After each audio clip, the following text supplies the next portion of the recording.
Eu saúdo os irmãos com a paz de nosso Senhor e Salvador Jesus Cristo. Meus amados e queridos irmãos, nós estamos aqui para dar continuidade ao vídeo com o tema Usar joias é pecado?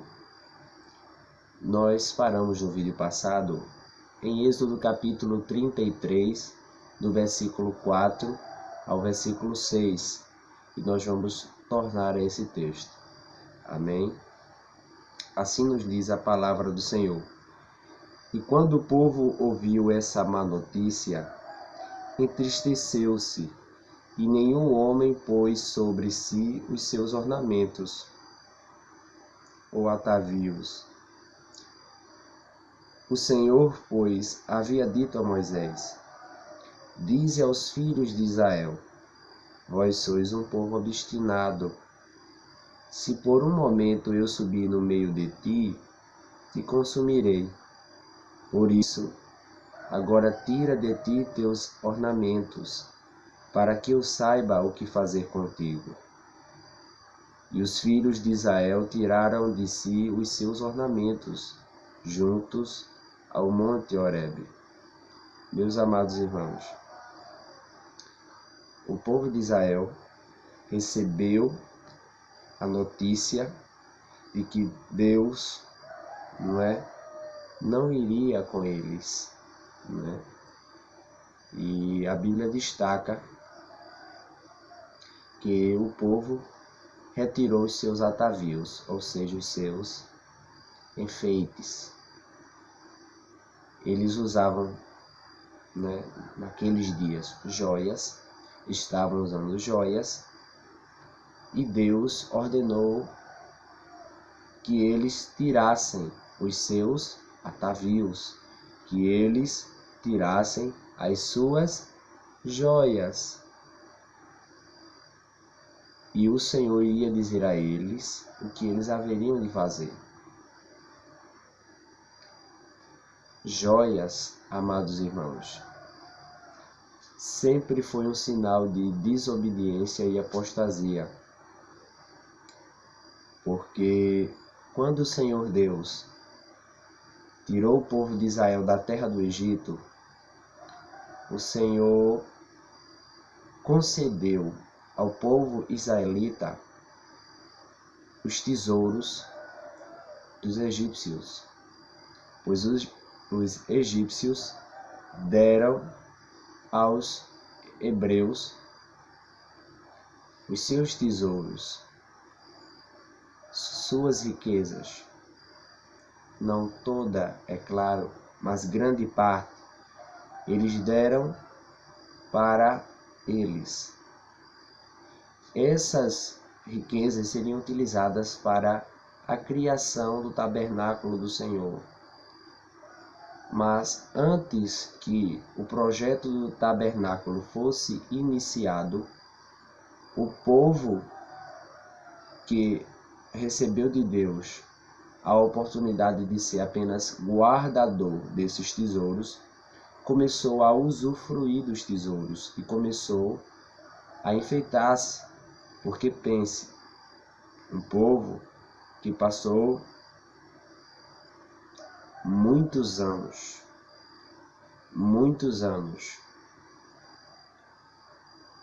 na escravidão, não tinha condição alguma, meus irmãos, de ter joias.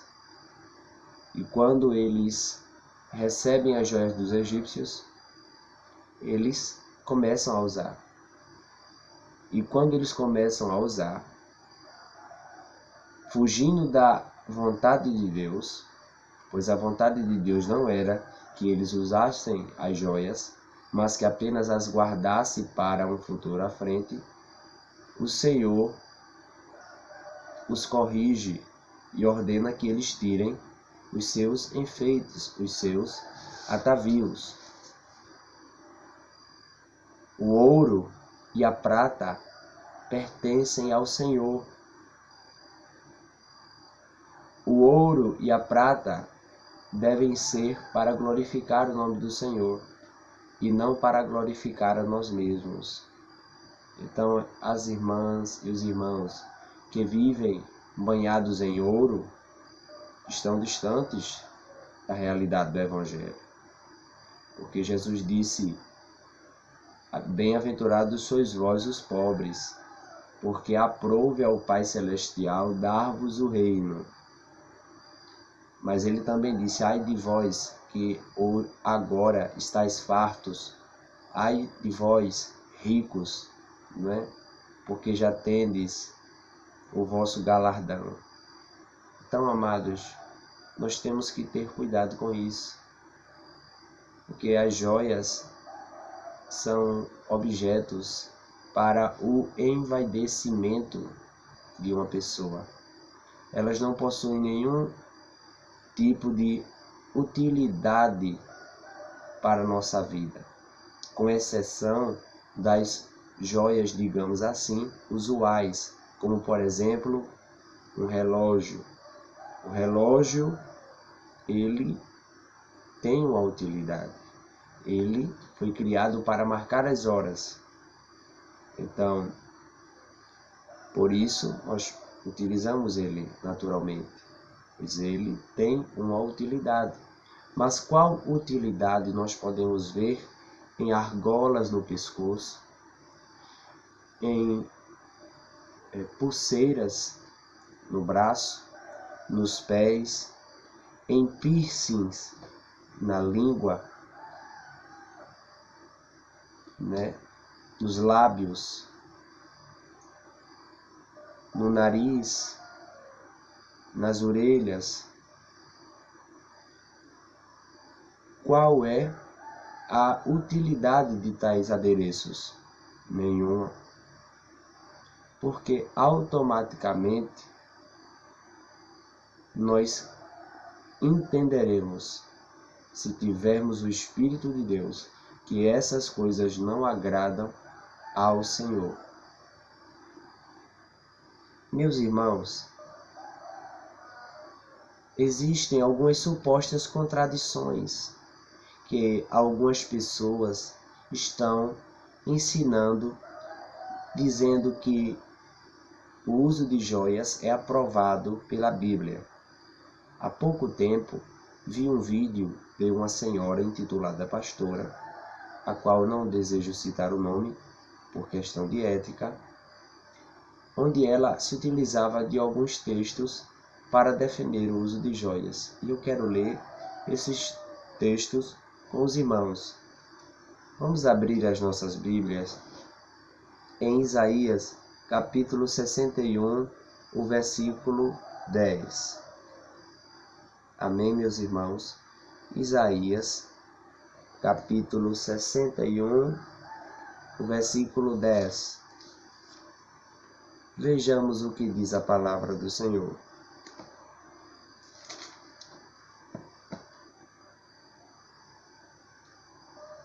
Eu me regozijarei grandemente no Senhor.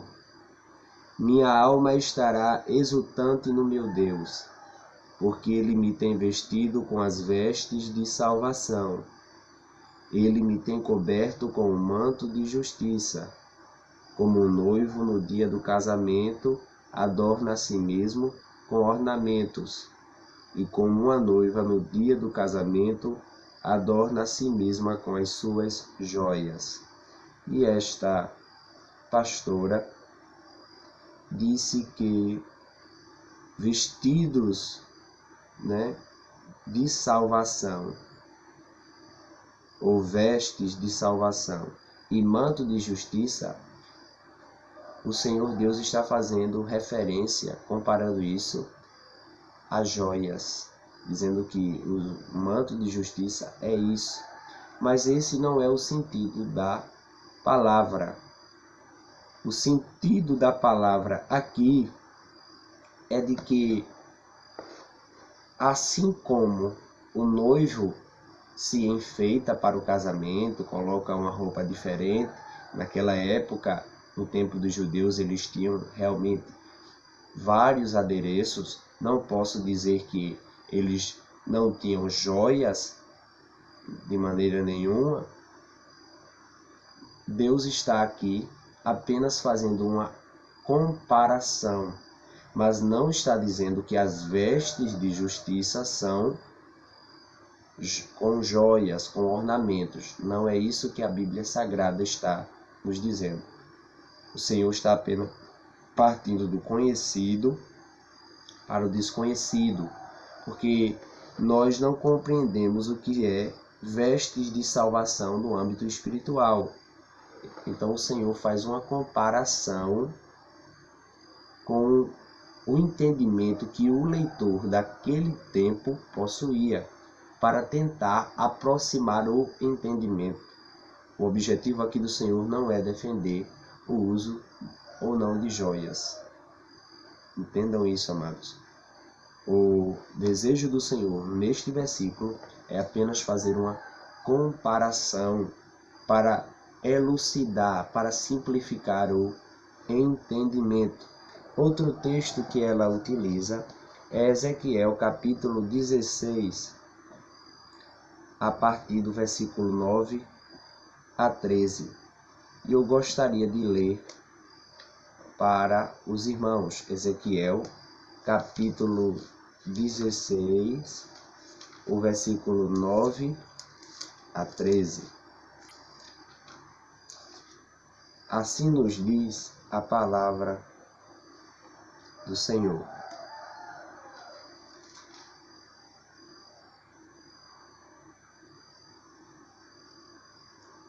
Então te lavei com água, sim, eu cuidadosamente lavei o teu sangue de ti, e te ungi com óleo. Eu também te vesti com trabalho bordado, e te calcei com pele de texugo, e te cingi com linho fino, e te cobri de seda. Eu também te enfeitei com ornamentos, e coloquei braceletes sobre as tuas mãos, e uma corrente no teu pescoço, e pus uma joia na tua testa, e brincos em tuas orelhas, e uma bela coroa sobre a tua cabeça. Assim tu foste ornado de ouro e prata, e as tuas vestes eram de linho fino, e de seda, e de trabalhos bordados. Comeste de fina farinha e mel e azeite, e foste extremamente bela, e tu prosperaste em um reino. Meus irmãos, ela usa esse texto para dizer o seguinte: irmãos, vocês acham que Deus compararia a sua obra a joias se ele não se agradasse de joias? Eis a questão, irmã. Existem muitos pontos para serem esclarecidos aqui. Primeira coisa, meus queridos e amados irmãos, quando a Bíblia Sagrada nos fala que o Senhor fez isso, nós precisamos entender em que sentido ele fez. No sentido literal ou no sentido figurado.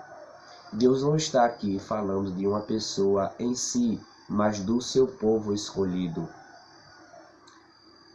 O Senhor está falando de uma obra que fez em Israel, que a fez prosperar. É isso que Deus está dizendo. Quando ele diz que a lavou com água e cuidadosamente tirou o sangue que estava sobre ela, e a ungiu com óleo, ele está aqui nos ensinando acerca do cuidado que ele teve com o seu povo. E quando a Bíblia diz que ele vestiu, com todas as coisas que nós vemos aqui, com argolas, com tudo isso, Deus não está dizendo que literalmente colocou argolas no pescoço, de uma mulher, porque aqui é um povo e não uma mulher. O que Deus está falando aqui é, como eu expliquei anteriormente, ele está saindo do conhecido para o desconhecido. Para trazer o entendimento do que Deus havia feito no povo de Israel, ele usou uma questão típica da região. As mulheres de antigamente, posso dizer que as mulheres que desconheciam pela ignorância a vontade do Espírito Santo a respeito de sua vida, e elas utilizavam joias por um impulso carnal. Nós temos que entender isso. Há algumas coisas que Deus tolerou, como por exemplo a poligamia, irmãos. E nós sabemos que isso não agrada ao Senhor. Mas Deus tolerou que Salomão tivesse 700 esposas e 300 concubinas. O Senhor aceitou que Davi tivesse muitas esposas. Não vemos o Senhor cobrando a Davi porque casou-se com mais de uma esposa. Mas hoje nós sabemos que a poligamia, ou seja, ter mais de uma esposa, é pecado, de acordo com o Novo Testamento. Mas de acordo com o Antigo, era pecado também, mas Deus ainda não havia cobrado isso por causa da dureza do coração do ser humano. Então aqui o Senhor está falando não de uma mulher, mas do seu povo, e está fazendo uma comparação para o povo de Israel entender o que Deus fez na vida deles, ou seja, os enriqueceu. Até porque se nós fôssemos levar esse texto na literalidade, no sentido literal, então ele estaria em contradição com o que nós aprendemos em 1 Timóteo capítulo 2, 9 a 10 e 1 Pedro capítulo 3, do versículo 3 a 6, onde a Bíblia diz que a mulher deve se vestir com sobriedade, com pudor, modéstia, não é? Estaria em contradição quando Jesus nos disse também: sede simples como as pombas e prudentes como as serpentes. Nós devemos ser simples, irmãos, não é? Devemos se vestir de modo simples, humilde, de uma forma que nós não sejamos chamativos. Nós devemos ser humildes, devemos ser discretos. É o que a Bíblia Sagrada nos manda. Mas se o que agrada o Espírito Santo no Novo Testamento é um comportamento humilde nas vestes, um comportamento cuidadoso nas vestes, então no Antigo Testamento agradava a ele as mulheres se embelezarem e ficarem muito enfeitadas, mas no Novo Testamento ele diz que não quer. Então o Espírito de Deus mudou, ou Deus mudou. Antes Deus se agradava e agora ele não se agrada mais. Seria isto, irmãos? Como então ele pode dizer: eu, o Senhor, não mudo? E quando ele diz eu, o Senhor, não mudo, isso inclui a pessoa do Pai, a pessoa do Filho e a pessoa do Espírito Santo. Então nenhum dos três jamais mudou. O nosso Deus, ele permanece para sempre. A mesma mente que ele possuía quando criou a terra e os céus, ele possui hoje e sempre terá a mesma mentalidade. O Senhor jamais mudou e jamais mudará. Nesse texto existe apenas uma analogia, porque nós vemos aqui descrito, se fosse levar na literalidade, uma mulher muito enfeitada, uma mulher muito vaidosa. Enquanto que no Novo Testamento o Senhor condena esse tipo de comportamento vaidoso, onde a Bíblia fala que a mulher não pode se vestir com comportamentos escandalosos, fazer penteados escandalosos, nem usar o ouro ou pérolas. Foi o que nós aprendemos.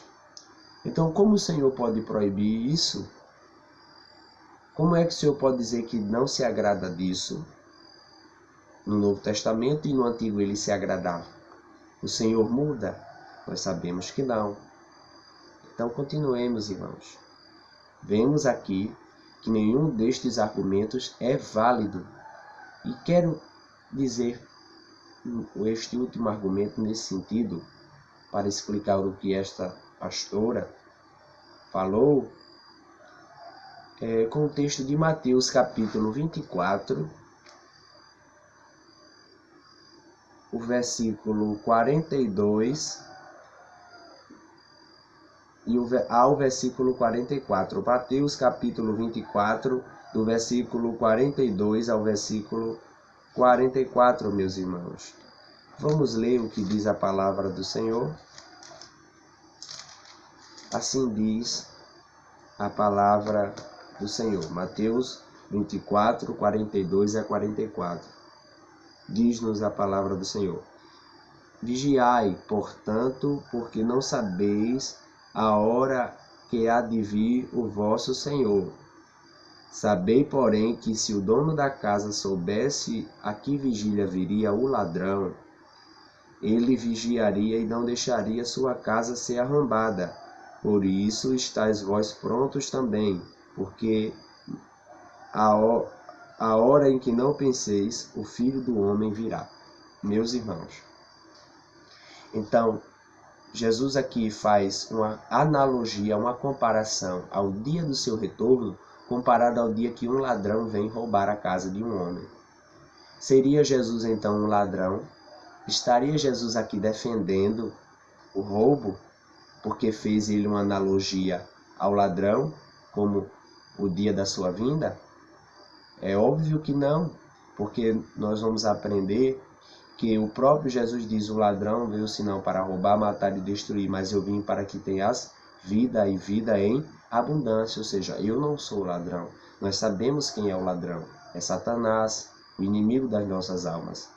Então, meus amados, o que Jesus está fazendo aqui é apenas uma comparação, assim como Deus fez uma comparação nesses dois textos que nós lemos anteriormente. Deus não está defendendo o uso de joias, assim como ele não está defendendo o ladrão roubar. Ele está apenas fazendo uma comparação, saindo, como já expliquei, do conhecido para o desconhecido, ou seja, falando de modo inteligível, de modo compreensível, falando com o entendimento que nós possuímos para explicar coisas que nós não compreendemos. Entender, comensurar, como será a vinda de Cristo, literalmente, é impossível.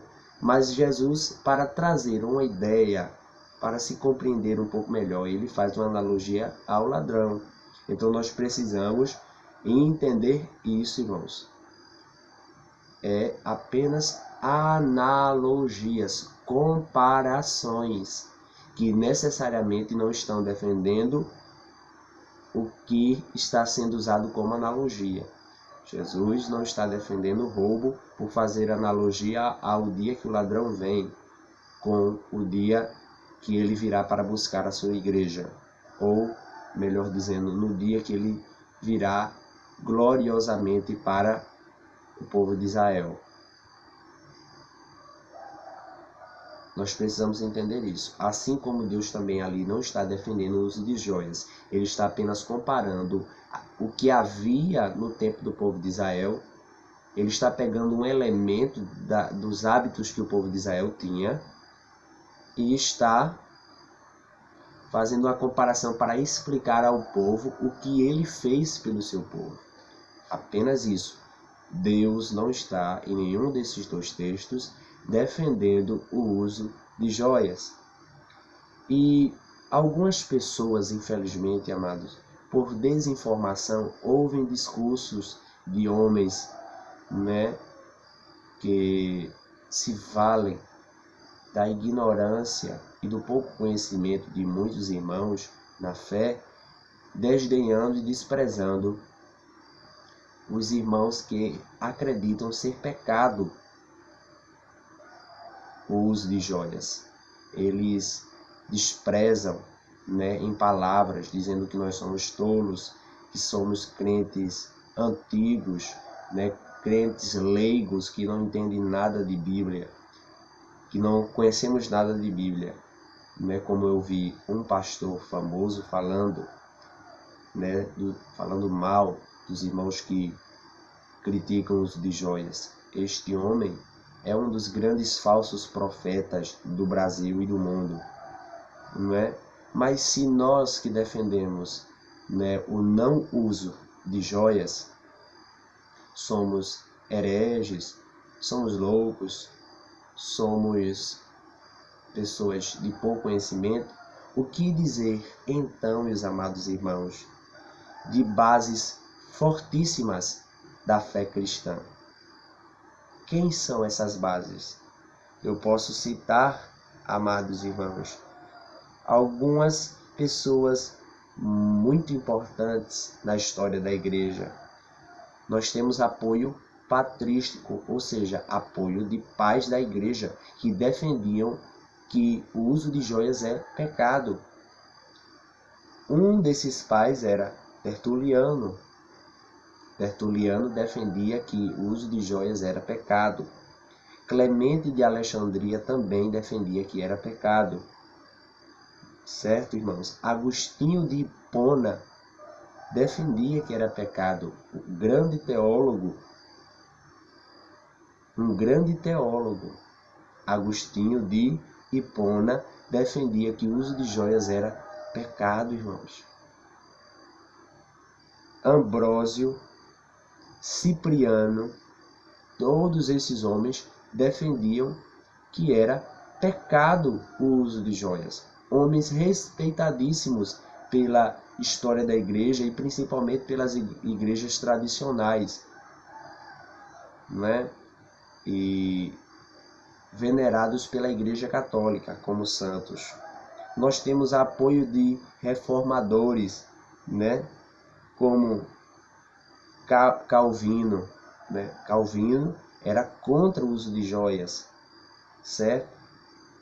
Os calvinistas, né, de segmento tradicional, dizem obedecer e seguir Calvino, seu mestre, digamos assim, nas escrituras, mas desprezam o que Calvino está dizendo a respeito das joias, porque muitas igrejas de origem, por exemplo, presbiteriana, hoje pregam que as joias não são pecados, enquanto um dos fundadores desse segmento de pensamento, né, o principal, vou dizer assim, nome dentro da reforma de linha tradicional, né, ele que é Calvino, ele era contrário ao uso de joias. Nós vemos pré-reformadores como Jerônimo Savonarola, que era contrário também ao uso de joias, certo? Temos apoios de pós-reformadores, né, como John Wesley, o avivalista, fundador da Igreja Metodista, era contrário ao uso de joias, irmãos. Mas a Igreja Metodista, em sua grande parte hoje, libera abertamente o uso de joias, não seguindo os passos do seu fundador. Não é? O fundador, digo no sentido de placa, porque o fundador da igreja sobre a terra, sabemos que é o nosso Senhor e Salvador Jesus Cristo. Ele é a pedra angular, a pedra de esquina, a pedra fundamental. Sem ele tudo desmorona. Mas homens que foram usados por Deus para criarem instituições, né, denominações, como John Wesley, que criou a mensagem metodista, que pregou a mensagem metodista, mas os metodistas hoje não seguem o que John Wesley pregou. Então nós temos que ver isso, irmãos. Se eu sou um herege, um louco e um desinformado por acreditar que o uso de joias é pecado, então todos esses homens também são loucos, são hereges, são homens desinformados, né? Eu quero aqui fazer apenas uma comparação. destes teólogos que se intitulam conhecedores das Escrituras, gostaria de perguntar qual deles se veria na disponibilidade, por exemplo, se fosse possível, para discutir com Agostinho de Hipona, não é? Acerca dessa questão. Talvez ele fosse muito leigo para discutir acerca disso, não é mesmo, irmãos? Apenas para os irmãos refletirem. Amados, não podemos desprezar as Escrituras. Vamos lembrar, queridos, que em Gênesis nós vemos uma situação muito intrigante. Qual é esta situação, irmão? Gênesis capítulo 3, a partir do versículo 1, e aqui eu encerro. Ora, a serpente era mais sutil do que qualquer animal do campo que o Senhor Deus havia feito. E ela disse à mulher: sim, Deus tem dito, não comereis de toda a árvore do jardim? E a mulher disse à serpente: nós podemos comer do fruto das árvores do jardim. Mas do fruto da árvore que está no meio do jardim, Deus disse: não comereis dele, nem o tocareis, para que não morrais. E a serpente disse à mulher: certamente não morrereis, porque Deus sabe que no dia em que dele comerdes, então vossos olhos serão abertos e vós sereis como deuses, conhecendo o bem e o mal. E quando a mulher viu que a árvore era boa para alimento, e que era agradável aos olhos, e uma árvore a ser desejada para fazer alguém sábio, ela tomou do seu fruto e o comeu, e deu também a seu marido, e ele o comeu com ela. E os olhos de ambos foram abertos, e eles souberam que estavam nus, e coseram-lhe folhas de figos, e fizeram para si aventais. Irmãos, lembremos-nos de uma coisa: o pecado que nos levou à completa ruína espiritual, moral, perante a face de Deus, não foi um adultério, não foi um assassinato, não, queridos. O pecado que nos levou à condenação eterna, que nos levou à perdição eterna, que nos levou às imoralidades em todos os sentidos, foi comer de uma fruta. Algo tão simples, comer de uma fruta. Quem em nossos dias pensaria que Deus expulsaria Adão e Eva do jardim do Éden por comer uma fruta? Talvez os teólogos liberais e neoliberais de hoje diriam: não, Deus seria amor e perdoaria eles. Mas nós vemos um Deus que cumpriu com a sua palavra. Deus não ameaçou eles. Deus não fez grande força a eles. Deus apenas disse: se vocês comerem deste fruto, irão morrer. Vocês vão morrer. Será uma consequência da atitude de vocês. Eles comeram. E ao comerem,